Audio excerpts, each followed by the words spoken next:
皆さん、山頂日本語へようこそ。はい、問題を例を書きばめ。次の1から4の文章を読んで質問に答えなさい。နော်ဒီကနေပြီးတော့လေးဒီစာပိုက်တွေကိုဖတ်မယ်ပြီးလို့ရှိရင်မိကုန်းတွေကိုဖြည့်မယ်အဖြေက1 2 3 4からもっとも良いものを一つ選びなさいတင်တော်တဲ့အရာတစ်ခုကိုရွေးမယ်ပြီးတော့မိကုန်းလေးကိုအရင်ဖတ်ရအောင်နော်သူ့ရဲ့မိကုန်းလေးကနီကျူဆောင်းမှာပါတယ်ပေါ့野村さんがこのメールで知らせたいことは何か野村さんがဒီမေးမှာအတိပေးခြင်းတဲ့အကြောင်းအရာကဘာလဲ野村さんがဒီမေးမှာဘာကိုအတိပေးခြင်းလဲအားလုံးကတော့1 2 3 4ဆိုတဲ့မေးခွန်းဒီမှာတော့တောက်လျှောက်ဘူချောခိုက်ခိဆိုတဲ့ဌာနမှုအစည်းအဝေးနဲ့ပတ်သက်ပြီးတော့ဖော်ပြထားတယ်အဲ့တော့အဖြေမှန်ကဘယ်ဟာဖြစ်မလဲဆိုတော့အဓိကကဒီမေးမှာအတိပေးခြင်းတဲ့အရာကဘာလဲအဲ့ဒီဟာကိုရှာရမှာဖြစ်ပါတယ်ဒီမေးမှာအဓိကအတိပေးခြင်းတဲ့အရာကဘာပါလဲこれは野村さんが部長会議の出席予定者に書いたメールである。ဒီဟာက野村さんが部長会議へနော်出席予定出席တက်ရောက်တယ်予定ဆိုတာအစီအစဉ်ရှာဆိုတက်ရောက်မဲ့အစီအစဉ်ရှိသူပေါ့နော်အဲ့တော့တက်ရောက်မဲ့အစီအစဉ်ရှိသူတွေအားလုံးကိုရေးထားတဲ့မေးပဲဖြစ်ပါတယ်ဟာ野村さんကဒီအစည်းအဝေးမှာပေါ့နော်တက်ရောက်မဲ့သူတွေပေါ့အဲ့စရင်အဲ့တက်ရောက်မဲ့သူတွေအတွက်ရေးထားတဲ့မေးဖြစ်ပါတယ်အဲ့တော့ဒီမှာလေးပြောချင်တာနုမူရာဆန်ကဒီမေးမှာသူကအတိပေးချင်တဲ့အရာကဘာလဲဆိုတော့ဒီနေရာမှာအဲ့ဒီအတိပေးချင်တဲ့အရာကိုပဲရှာမယ်နော်အတိပေးချင်တာဒီမေးမှာအတိပေးချင်တာကဘာလဲဘာကိုအဓိကထားပြီးတော့အတိပေးချင်တာလဲအဲ့ဒီရဲ့ main point key point ကိုရှာပါမယ်အဲ့တော့ဒီစာပိုက်ကိုဖတ်နေတဲ့အချိန်မှာဒီမေးဆိုတာကိုသိရမယ်သူအတိပေးတာဘာလဲသူဘာကိုအတိပေးချင်နေတာလဲအဲ့တော့အတိပေးချင်တာဘာလိမ့်ဆိုတဲ့ဟာကိုပဲခေါင်းထဲမှာထည့်ထားမယ်ထည့်ထားပြီးတော့အတိပေးတဲ့နေရာရောက်ပြီဆိုတာနဲ့နော်အော်ဒါသူအတိပေးနေပါလားပေါ့နော်အဲ့ဒါကို皆さんがဖတ်တဲ့အချိန်မှာသတိထားပြီးတော့ကြည့်ပါမယ်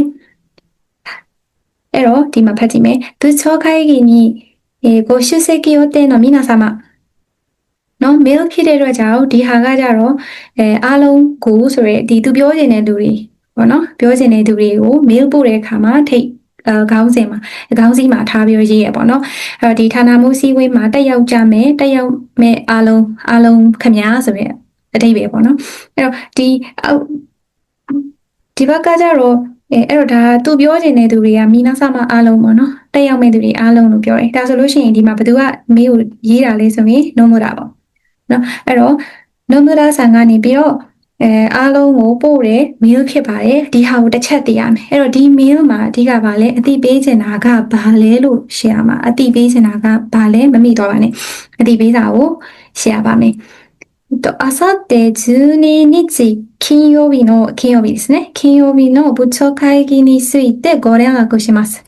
ဟုတ်ပြီ။တပတ်ခါ12ရက်နေ့နော်金曜日တောက်ကြနေ့ရဲ့部長会議နဲ့ပတ်သက်ပြီးတော့連絡အတည်ပေးပါမယ်။ဟုတ်ပြီနော်။連絡ဆိုဆက်သွယ်တာပါ။ご連絡しますဆက်သွယ်ပါမယ်လို့ပြောတယ်။ကဲအဲ့တော့部長会議ဘယ်မှာဘယ်တော့ရှိလဲဆိုလို့ရှိရင်皆さんဒါသိမယ်ထင်တယ်နော်ဒီဟာကိုလည်းတည်ချာလေးညင်တာထားမယ်ဒီချိန်မှာရှိပါလားဒီရက်မှာအစည်းအဝေးရှိတာပါလားဆိုတဲ့ဟာကိုတစ်ချက်မှတ်ထားရအောင်ဒုတိယနောက်တစ်ခု天気予報では明日の夜နော်ဘာကြောင့်လဲ天気予報ဆိုရဲမိုးလေဝသပေါ့နော်အတိပေးချက်မှာဆိုလို့ရှိရင်မနက်ဖြန်ညနေမှာ台風が東京に近くを通ることが予想されていますမနက်ဖြန်ညနေမှာဆိုလို့ရှိရင်台風ပေါ့နော်台風မုန်တိုင်းကတိုကျိုအနီးနားကိုဖြတ်သွားမယ်ပြောရမယ်ဆိုမုန်တိုင်းလာမယ်ပေါ့တိုကျိုဖြတ်သွားမယ်မုန်တိုင်းကတိုကျိုဖြတ်သွားမယ်ဆိုပြီးတော့予想နော်予想အဲ့တော့ကြိုတင်ခံမှန်းထားခြင်းခံရပါတယ်တဲ့နော် thank you ဟိုးမှာဖြစ်တဲ့အတွက်ကြောင့်ဒီဟာခံရတယ်ဆိုတဲ့ပုံစံမျိုးနဲ့ပြောတယ်ပေါ့နော်မိုးလေဝသကြိုတင်ခံမှန်းချက်မှာတော့မနေ့ဖြန်ညနေကြလို့ရှိရင်မုန်တိုင်းကတိုကျိုဖြတ်သွားမယ်ဆိုပြီးတော့ကြိုပြော့ခံမှန်းထားတယ်အဲ့တော့သူ့ရဲ့အစည်းအဝေးကဘာတော့လဲနော်ဒီမှာအဝါရောင်လေးနဲ့ရေးခဲ့တယ်တပတ်ခါမှာအစည်းအဝေးဖြစ်တယ် ဒါပေမဲ့နော်မနေ့ဒီနေ့သူပြောပါနော်မနေ့ပြန်ညနေကြလို့ရှိရင်မုံတိုင်းကတိုကျိုလာမယ်ဆိုပြီးတော့ဗာလဲကြိုတင်ခံမှန်းထားတယ်တဲ့နော်အဲ့တော့ပြောချင်တာကဟိုဒီနေ့ကနေပြီးတော့နော်ဒီနေ့ကနေပြီးတော့စတွေ့တယ်ပေါ့ဒီနေ့ကနေပြီးတော့အဲ့တော့မနေ့ပြန်မှာမုံတိုင်းလာမယ်ပေါ့နော်ဒီမနေ့ပြန်မှာဘာဖြစ်လဲမုံတိုင်းအာဆတ်တဲမှာနော်အာဆတ်တဲကဒီမှာ12ရက်နေ့ဖြစ်သွားပြီ12ရက်နေ့ဖြစ်တယ်အဲ့ဒီ12ရက်နေ့ခင်းရောဘီကသူတို့ရဲ့ဟိုခိုက်ရီပေါ့နော်ခိုက်ရီပေါ့နော်ခိုက်ရီအဲ့တော့မနေ့ပြန်ကမုံတိုင်းဖြစ်နေတယ်မုံတိုင်းဖြစ်တော့နော်မနေ့ပြန်တိုကျိုမုံတိုင်းဖြတ်သွားမယ်အဲ့ဒီအတွက်ကြောင့်ထို့အတွက်ကြောင့်အဲ့ဒီအတွက်ကြောင့်တပတ်ခါအထိခိုးအာサテまで交通機関に影響が残る可能性がありますတပတ်ခါအထိခိုးစုခိကောင်ဆိုတာကလမ်းပန်းဆက်သွယ်ရေးနော်လမ်းပန်းဆက်သွယ်ရေးမှာအေကျိုးဆိုတာကဟိုတက်ရောက်မှုပေါ့နော်အဲ့တော့တက်ရောက်မှုရှိနိုင်တယ်တက်ရောက်မှုကကြန့်ရှိနိုင်တယ်လို့ပြောချင်တာဆိုလမ်းပန်းဆက်သွယ်ရေးကဘာဖြစ်လဲဆိုရင်အခက်တွေ့နိုင်နေပေါ့နော်တက်ရောက်နိုင်နေဆိုတော့အခက်တွေ့နိုင်နေအဲ့တော့မနေ့ပြန်မုံတိုင်းလာမှာမဟုတ်လို့တပတ်ခါဒီမှာပါလဲခိုက်ကြီးပေါ့နော်အဲ့ဒီခိုက်ကြီးအစည်းအဝေးကဘာဖြစ်လဲဆိုလို့ရှိရင်အခက်တွေ့သွားနိုင်တယ်မနေ့ပြန်ရဲ့ညနေမှာမုံတိုင်းကြီးညာထားလို့နော်ညနေမှာမုံတိုင်းကြီးညာထားလို့တပတ်ခါအစည်းအဝေးကအခက်တွေ့နိုင်နေအဲ့တော့ဒီနေ့ရဲ့ဒါမူလီဝတ္တကြော်ညာချက်ဖြစ်တယ်ပေါ့လေဒီနေ့မှာကြော်ညာထားတဲ့ဟာမူလီဝတ္တကြော်ညာတာဆိုတော့မနေ့明日の予報で台風が東京を通ることが、確実になった場合はဒီနေ့မှာကြော်ညာထားတာတော့မနေ့ပြန်မုံတိုင်းရှိရလို့ကြော်ညာတာ哦ဒါဆိုလို့ရှိရင်မနေ့ပြန်ကြော်ညာတာကိုသူပြန်ပြီးတော့ဘာဖြစ်လဲဆိုရင်ကြည့်အောင်မယ်ပေါ့နော်မနေ့ပြန်ကြော်မုံတိုင်းလာမလားမလာဘူးလားဆိုတဲ့ဟာကိုကြော်ညာတာကိုကြည့်အောင်မယ်ပေါ့အဲ့ခါကျတော့မနေ့ပြန်ရဲ့နော်ရောဟိုဘာလဲကြိုတင်ခံမှန်းချက်မှာ台風が東京を通ることが確実になった確実ဆိုတာတေချာမှန်確実ဆိုတာကြတော့တိတိကျကျပေါ့နော်တိတိကျကျသိရတာပေါ့အဲ့တော့မနှက်ဖြန်ရဲ့ကြိုတင်ခံမှန်းမှုကဟာသိကြတယ်နာမုံတိုင်းကတေချာပေါက်ကလာကိုလာမယ်ပေါ့နော်မုံတိုင်းကတေချာပေါက်မနှက်ဖြန်လာကိုလာမယ်အဲ့လိုမျိုးဆိုလို့ရှိရင်တော့နော်မနှက်ဖြန်မှာလာမယ်တေချာပေါက်မနှက်ဖြန်ရဲ့ကြိုတင်ခံမှန်းချက်မှာဖြတ်ကိုဖြတ်မယ်ဆိုပြီးတော့လုံးဝအဲ့ဒါကြီးကခါကူကြီးစွဆွေတေချာသွားပြီဆိုလို့ရှိရင်တော့来週の会議を延期することに来週に会議を延期することにしますနောက်ဒါပြောချင်来週ဆိုတာနောက်တစ်ပတ်ပေါ့နောက်တစ်ပတ်မှာအစည်းအဝေးကို延期ဆိုတာကဟို延期ဆိုတာအေးနဲ့လာတယ်ပေါ့နော်延期ဆိုတာကရွှေ့ဆိုင်းတာပေါ့နောက်တစ်ပတ်မှာအစည်းအဝေးကိုရွှေ့ဆိုင်းပါမယ်တဲ့အဲ့တော့ဒီမေးရဲ့အတိပေးစာကပါလဲ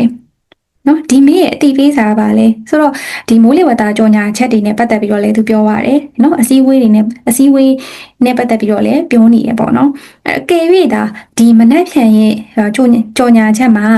မုံတိုင်းကတေချာပေါက်နော်လာခဲ့မယ်အဲ့ဒီဟာဒါလုံးဝအတိအကျဖြစ်သွားပြီဆိုရင်တော့ဘာဖြစ်လဲနောက်တစ်ပတ်မှာအစည်းအဝေးကိုတော့ရွှေ့လိုက်ပါမယ်လို့ပြောတာပေါ့နော်ဟိုင်あと最終的のご連絡はနောက်ဆုံးအချိန်သူဆက်သွယ်ရမယ်လေသူဆက်သွယ်ရမယ်ဘာဖြစ်လို့လဲဆိုတော့ဒီ最終的なご連絡ဆိုတာနောက်ဆုံးအနေနဲ့သူဆက်သွယ်မယ်ပြောရမယ်ဆိုရင်တော့ဒီနောက်တစ်ပတ်မှာအစည်းအဝေးကလှုပ်ဖြစ်မဖြစ်ဒါမှမဟုတ်မနေ့ဖြန်ရေမိုးလေဝသကြောညာချက်ကိုကြည့်ပြီးတော့မှသူကဆုံးဖြတ်ရမှာဆိုတော့နော်နောက်ဆုံးတော့ဒီပေါ့နောက်တစ်ပတ်မှာအစည်းအဝေးရနောက်တစ်ပတ်မှာရွှေ့လိုက်သလားမရွှေ့လိုက်ဘူးလားနောက်တစ်ပတ်ကိုရွှေ့လိုက်သလားမရွှေ့လိုက်ဘူးလားအဲ့ဒီဟာကိုသူကနောက်ဆုံးအနေနဲ့သူဆက်သွယ်ပေးမယ်ဘယ်အချိန်မှလဲဆိုရင်明日11日木の15時にメールでいたしますအဲ့တော့မနေ့ပြန်17ရက်နေ့木曜日ရဲ့15နာရီမှာမေးလ်ပို့ပေးပါမယ်ဆိုပြီးတော့ပြောတယ်โอเคအဲ့တော့နော်မေးလ်ပို့ပေးပါမယ်ဆိုတော့နောက်တစ်ပတ်အစည်းအဝေးရွှေ့မရွှေ့ကိုပဲအချိန်မှာပို့ပေးမလဲဆိုလို့ရှိရင်မနက်ဖြန်17ရက်နေ့ရဲ့15နာရီမှာ comment နဲ့ဆိုတော့မှပြောလိုက်တဲ့15နာရီမှာမေးနဲ့ပို့ပေးပါမယ်လို့ပြောတယ်အဲ့တော့ဒီ နော်နိုမရာဆန်ကဒီမီးမှာအဓိကသူတီးပေးနေတာကဘာလဲတဲ့အဲ့တော့ဘာလဲဆိုတော့အဖြေကိုရွေးကြည့်ကြရအောင်နံပါတ်1部長会議は来週に延長します延長するနောက်တစ်ပတ်မှာ延長လုပ်လိုက်မယ်ဒါဆိုရင်延長လုပ်မယ်延長လုပ်တာတော့လုပ်ဖို့ဖြစ်လာတယ်လို့ပြောတာပေါ့နော်ဒါပေမဲ့အဲ့ဒါကဘာလဲတေချာပေါက်နောက်တစ်ပတ်မှာ延長ကလုပ်လိုက်ပြီလားဆိုတော့ဒီနေရာမှာမလုပ်ရသေးဘူးပေါ့နော်ရွှေ့ဆိုင်လိုက်ပြီလားနောက်တစ်ပတ်မှာအစည်းအဝေးကတေချာပေါက်ကြီးရွှေ့ဆိုင်လိုက်ပြီလားဆိုတော့မဟုတ်ဘူးဘာလဲမနေ့ဖြန်ရဲ့နော်မိုးလေဝသကြိုတင်ခန့်မှန်းချက်မှာမုန်တိုင်းလာပြီနော်မုန်တိုင်းလာတာကတေချာသွားပြီအဲ့လိုဆိုမှသူကဘာလဲဆိုရင်မနေ့ဖြန်17ရက်နေ့15နာရီနောက်ဆုံးထားပြီးတော့မေးပို့ပေးမယ်အဲ့ချိန်ကြလို့ရှင်တော့ဒီလိုမျိုးရွှေ့မယ်လို့ပြောတာအဲ့တော့အစည်းအဝေးကလုံးဝတေချာပေါက်ကြီးနောက်တစ်ပတ်ကြီးမှာရွှေ့လိုက်တယ်ဆိုတာမျိုးကတော့မဟုတ်ဘူးပေါ့နော်မှာပါတယ်2番部長会議は明日の15時から行う部長会議がမနေ့ဖြန်15နာရီကနေစပြီးတော့行うမနေ့ဖြန်15နာရီကနေစပြီးတော့ပြုလုပ်ပါမယ်တဲ့部長会議がမနေ့ဖြန်15နာရီကနေစပြီးတော့ပြုလုပ်ပါမယ်အစည်းအဝေးရဟုတ်လားမနေ့ဖြန်15နာရီမှာ行うဆိုရဲနော်စတင်ပြီလားno မဟုတ်ပါဘူးနော်ဘာလုပ်မလဲဆိုရင်လင်းလက်ကနော်ဆက်သွယ်ပါမယ်လို့ပြောထားတာနော်ဆက်သွယ်ပါမယ်မနေ့ဖြန်17ရက်နေ့15နာရီမှာဆက်သွယ်ပါမယ်အဲ့တော့17နာရီ15นาရီမှာစမယ်လို့ပြောထားတာမျိုးမရှိတဲ့အတွက်ကြောင့်ပါပါတယ်3番部長会議は天気に関係なくあさって行うနော်部長会議ရရာသီဥတုနဲ့ဗာလဲခံကေနကစားဆက်ဆက်မှုမရှိဘူးနော်ဘာမဆိုင်ဘူးပေါ့ကိစ္စမရှိဘူးဆက်ဆက်မှုမရှိဘူးအစတဲ့行うတပတ်ခါမှာပြုလုပ်ပါမယ်အဲ့တော့ရာသီဥတုနဲ့ပတ်သက်မှုမရှိဘူးတပတ်ခါမှာပြုလုပ်ပါမယ်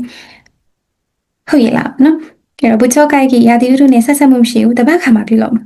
အဲ့တော့ဟုတ်ပြီတပတ်ခါရာသီမုန်တိုင်းပဲလာပါပဲဖြစ်လုံမှာပဲဆိုတော့เนาะအစည်းအဝေးလုံမှာပဲဆိုတဲ့ဟာမျိုးပြောတာအဲ့ဟုတ်သလားเนาะမဟုတ်ဘူးဘာကြောင့်လဲဆိုတော့ဒီမှာあさってမနေ့ဖြန်တပတ်ခါအထိတော့ဗာလဲဆို交通機関に影響が残る可能性がありますနော်လမ်းပန်းဆက်တွေရခက်ခဲနိုင်ခြင်းရှိတယ်ထို့အတွက်ကြောင့်နော်ထို့အတွက်ကြောင့်တပတ်ခါမှာဘာမိုးရွာနေဘူးမုန်တိုင်းလာမလာနော်အဲ့လိုမျိုးအစည်းအဝေးလုပ်မှာပဲဆိုပြီးတော့ပြောထားတဲ့ပုံစံမျိုးလည်းမဟုတ်ပါဘူး4番部長会議を延期するかどうか明日の15時に連絡する部長会議をနော်延期လုပ်လိုက်မလား延期ဆိုတာတက်တမ်းရက်ရွှေ့တာပေါ့နော်ရက်ရွှေ့မလားအစည်းအဝေးကိုရက်ရွှေ့မလားမရွှေ့ဘူးလားဆိုတဲ့ဟာကို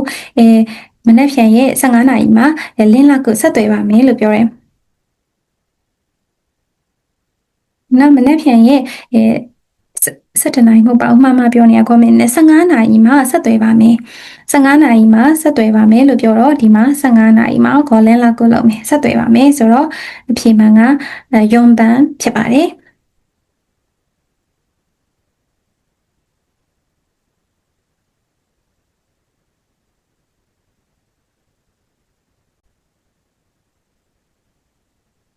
2番はいအဲ့တော့မိကုန်းလေးကိုအရင်ဖတ်ကြည့်ရအောင်ဒီမှာမြင်ထားတဲ့စာကြောင်းပေါ့နော်ပြောချင်တာဒီမြင်ထားတဲ့စာကြောင်းကthose ကဘာကြောင့်လဲနော်ဒီမြင်ထားတဲ့စာကြောင်းကဘာကြောင့်လဲတဲ့မြင်ထားတဲ့စာကြောင်းရင်းဒီပြေကဘာလဲဆိုရင်不思議な気がした不思議な気がしたအရန်ကိုမှစမ်းကြည့်တယ်ပေါ့နော်ထူးထူးဆန်းဆန်းရန်ထူးဆန်းလိုက်တာဆိုရဲစိတ်ထဲမှာဖြစ်နေတယ်နော်ထူးဆန်းနေဆိုရဲစိတ်ခံစားချက်ကြီးဖြစ်နေတာစမ်းကြည့်လိုက်တာနော်စမ်းကြည့်လိုက်တာဆိုရဲစိတ်ကြီးဖြစ်နေတာဘာကြောင့်လဲဘာကြောင့်စမ်းကြည့်လိုက်တာဆိုရဲစိတ်ကြီးဖြစ်နေရလဲတဲ့နော်အဲ့တော့ဘာကြောင့်လဲဆိုရဲဟာကိုနော်ရှာရမယ်ဘာကြောင့်စိတ်ထဲမှာဟာအံ့ဖွယ်ပဲဘာလို့လိုမျိုးနော်အဲ့ထူးခြားဆန်းစမ်းကြည့်တဲ့စိတ်ခံစားချက်ကြီးဖြစ်နေတာပေါ့နော်အဲ့စိတ်ခံစားချက်ဘာကြောင့်များလဲဆိုတာကိုရှာကြည့်ရအောင်高校生の孫が来週 e スポーツが大会に出るんだと言った高校生の孫နော်ထက်တန်းကျောင်းသားဖြစ်တဲ့သူ့ရဲ့မကိုပေါ့နော်မြင်းလေးကတဲ့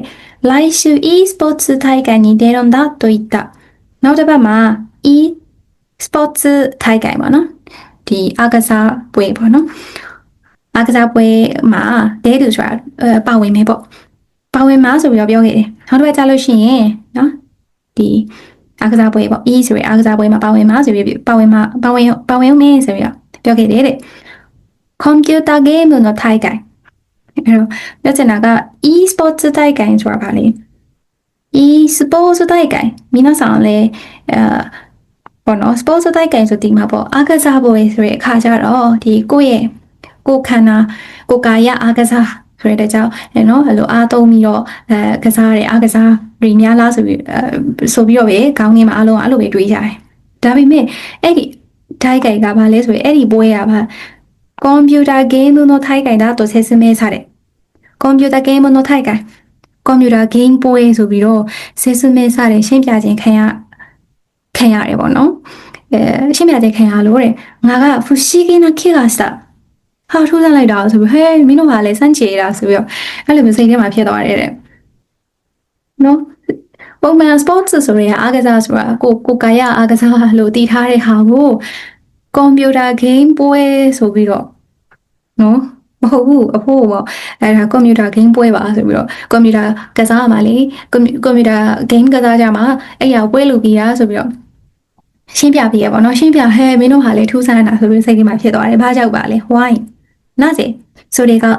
sports ထိုက်ကန်တော့တော့ကအဲ့ဒါကအားကစားပွဲများပါလိမ့်ပေါ့နော်ဘာလို့များတာကြီးကသွားပြီးတော့ကိုကာယအားကစားတွေမှာရောရတာပါလိမ့်ပေါ့နော်ဘာကြောက်လဲဆိုတဲ့ဟာဘူးမိတာမဟုတ်လို့ဘာကြောက်လဲဆိုတာကိုရှားပါမယ်聞いてみるとနားထောင်ကြည့်လိုက်မယ်ဆိုရင်တော့英語のスポーツにルールを守りながら勝ったり負けたりすることを楽しむものという意味があるそうです。အဲ့တော့နားထောင်ကြည့်လိုက်နားထောင်ကြည့်မေးကြည့်လိုက်တာပေါ့နော်မေးကြည့်လိုက်တော့ဘယ်လိုပြန်ဖြေလဲဆိုတော့သူက英語のスポーツにはနော်အင်္ဂလိပ်လိုမျိုးတဲ့ sports ဆိုရဲပေါ့နော်ဒီ sports မှာဆိုလို့ရှိရင်အင်္ဂလိပ်စကားလုံး sport ပေါ့နော်အားကစားမှာဆိုလို့ရှိရင်ね rule ကိုမမော်ဒီနာကတာ rule ဆိုတာစီမင်းစည်းကမ်းတွေကိုလိုက်နိုင်ရင်ね勝ったり負けたり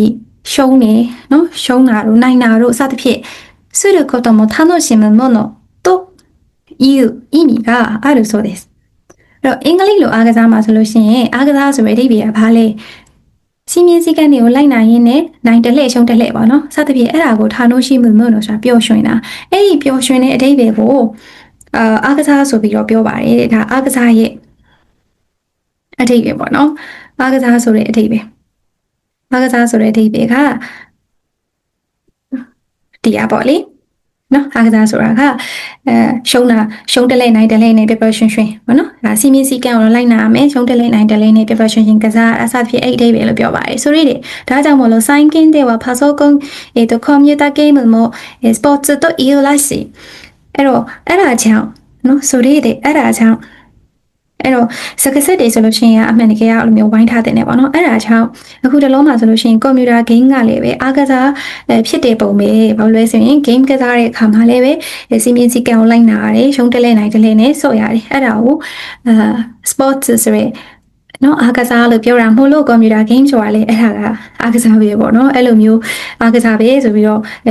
ပြောနေကြတဲ့ပုံပဲပေါ့နော်ပြောနေကြတဲ့ပုံပါပဲတဲ့体を動かすことをスポーツだと思っていた私が驚いたအဲ့တော့ခန္ဓာကိုယ်ကိုလှုပ်ရှားပြီးတော့ဆော့ရတာမှအားကစားလားဆိုပြီးတော့ပေါ့နော်တွေးထားတဲ့ကျွန်တော်ကတော့驚いたအရန်ကိုမှနော်တုံလုံးခြောက်ချမိပါတယ်တဲ့နော်အရန်ကိုမှအားသိမိပါတယ်ကဲဒါဆိုလို့ရှိရင်不思議な気がしたရန်ထူးဆန်းတာပဲဆိုရဲစိတ်တည်းပေါ့နော်ထူးဆန်းလိုက်တာဆိုရဲစိတ်ခံစားချက်ကဘာကြောင့်ဖြစ်သွားလဲနော်ဘာကြောင့်ဖြစ်သွားလဲအဲ့တော့ပြောချင်တာကဒီအားကစားပေါ့နော်ခန္ဓာကိုယ်သုံးမှာအားကစားလို့တည်ထားတဲ့ဒီစာရည်သူပေါ့နော်စာရည်သူလူကစာရည်သူပဲပြောရမလားအားကစားခန္ဓာကိုယ်သုံးပြီးတော့ကစားရတဲ့ဟာကို sports လို့တည်ထားတဲ့ဟာအခုကွန်ပျူတာဂိမ်းကပါ sports ဖြစ်နေတဲ့ခါကျတော့သူအဲ့ဒါကိုဖူရှိဖြစ်နေတာပေါ့နော်ထူဆန်းနေရအဲ့စာကြောင့်လေးများပါမလားရွေးကြည့်ကြမယ်一番高校生なのに孫は、有名な e スポーツの大会に出ると言ってるから。အထက်တန်းကျောင်းသားလေးပဲရှိသေးတယ်နော်ပြောချင်တာအထက်တန်းကျောင်းသားလေးပဲရှိသေးတဲ့ဟာကို မြီးလေးကနာမည်ကြီးတဲ့ယူမဲဆိုတာနော်ယူမဲဆိုတာနာမည်ကြီးတဲ့ e-sports ရဲ့ပွဲမှာပေါ့နော်ဒဲတူဆိုတာပါဝင်မယ်ဆိုပြီးတော့ပြောခဲ့လို့ပါတယ်ဟုတ်ရဲ့လားဆိုတော့နော်အဲ့ဒီတော့ကြောင့်မဟုတ်ပါဘူးအဲ့ဒီတော့ကြောင့်သူထိတ်လန့်နေတာမျိုးမဟုတ်ဘူးနော်ရှင်းပြတာတော့နားထောင်နေတယ်နိပါကွန်ပျူတာゲームにも大会があると聞いたからကွန်ပျူတာゲームကလည်းပဲပွဲရှိတယ်ကွန်ပျူတာဂိမ်းကလည်းပွဲပဲဟာဆိုပြီးတော့အဲ့လိုမျိုးတိုက်ကန်ကအားလို့ဆိုတာပြိုင်ပွဲရှိတယ်ပေါ့ကွန်ပျူတာဂိမ်းမှာလည်းပဲပြိုင်ပွဲရှိသလားပြိုင်ပွဲရှိတယ်ဆိုတဲ့ဟာကိုသူကြားပြီးတော့တဲ့ကွန်ပျူတာဂိမ်းကပြိုင်ပွဲဖြစ်နေတယ်အဲ့ဒါကိုကြားပြီးတော့များထူးဆန်းနေတာလား3番体を動かさないのに、体を動かさないのに、カナゴゴ、マルシャララマベ、コミュータゲームをスポーツと言っているから、カナゴゴマルシャララマベ、コミュータゲームをアクサスビロビオニア、モロレ。နော်ပြောချင်တာကထိုင်းကန်ကြောင်ပြောချင်တာမဟုတ်ဘဲနဲ့ sports ဆိုရင်အားကစားချောင်းကိုပြောချင်တာပေါ့နော် sports ဆိုရင်အားကစားချောင်းကိုပြောနေတာပေါ့နော်ခန္ဓာကိုယ်ကိုလှုပ်ရှားမှအားကစားလို့ထင်တဲ့ငါအတွက်တော့နော်ထိတ်လန့်စရာပဲလို့ပြောတာကွန်ပျူတာဂိမ်းပြိုင်ပွဲရလဲအားကစားပဲဆိုပြီးတော့အဲ့လိုပြောနေလို့ပေါ့နော်ခန္ဓာကိုယ်ကိုမလှုပ်ရှားတာတောင်မှပဲကွန်ပျူတာဂိမ်းကစားတာလည်းပဲအားကစားလို့ပြောနေရမို့လို့အဲ့ဒါငါအတွက်ဘာဖြစ်လဲဆိုလို့ရှိရင်အိုဒိုရိုကိုဆိုရဲနော်ထိတ်လန့်စေတယ်အဲ့ဒါအယူဘာဖြစ်လဲဆိုလို့ရှိရင်ထူးဆန်းနေတယ်လို့ပြောတာဒါကြောင့်မို့လို့အဖြေမှန်ကတော့စံပန်ဖြစ်ပါတယ်4番が子供の頃からずっとなりたいと思い続けていた先生になれたからကလေးတုန်းကလေးကတောက်လျှောက်ဖြစ်ချင်တယ်ဆိုပြီးတော့ဇက်တိုင်းတွေးခဲ့တဲ့စင်စေးဖြစ်လာလို့ပါတဲ့နော်ကလေးတွေကတောက်လျှောက်တွေးလာတယ်နော်တောက်လျှောက်တွေးထားတဲ့စင်စေးဖြစ်လာလို့ဆိုတော့အဲ့ဒါလေးပဲလုံးဝမဟုတ်ပါဘူးအဲ့တော့ပြောထားခြင်းမရှိဘူးပေါ့နော်အဲ့တော့အဖြေမှန်ကတော့3番ဖြစ်ပါတယ်ရှင်はい、皆さんお疲れ様でした。